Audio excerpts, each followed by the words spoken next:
Hello बच्चों। आज की इस वीडियो में हम जानेंगे बॉन्ड फॉर्मेशन के बारे में। हम बेसिकली बात करेंगे कोवैलेंट बॉन्ड के ऊपर। सबसे पहले ये जानेंगे कि कोवैलेंट बॉन्ड बनता कब है।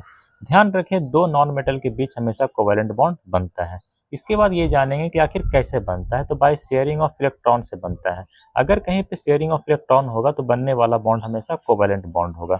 अगर दो नॉन मेटल के बीच एक एक इलेक्ट्रॉन का शेयरिंग होता है तो वहाँ पे सिंगल कोवैलेंट बॉन्ड का फॉर्मेशन होता है।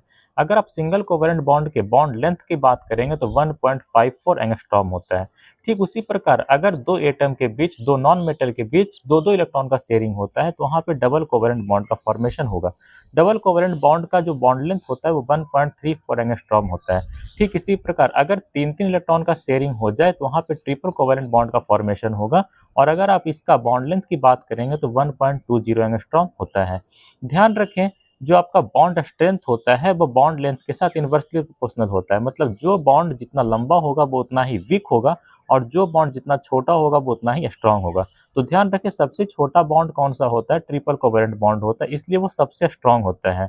इसके बाद जो आपका डबल कोवैलेंट बॉन्ड होता है उसका बॉन्ड लेंथ कितना होता है? 1.34 एंगस्ट्रॉम होता है। तो ये दूसरे नंबर पे सबसे स्ट्रांग होता है। और सबसे वीक कौन सा होगा? तो सिंगल कोवैलेंट बॉन्ड होगा। मतलब बॉन्ड स्ट्रेंथ की ऑर्डर की बात करेंगे तो ट्रिपल बॉन्ड, फिर डबल बॉन्ड, फिर सिंगल बॉन्ड। इसी तरह से अगर बॉन्ड लेंथ की ऑर्डर की बात करेंगे तो सिंगल बॉन्ड, डबल बॉन्ड, फिर ट्रिपल बॉन्ड आता है। तो आज के लिए इतना ही, मिलते हैं अगले वीडियो में, तब तक के लिए ऑल द बेस्ट।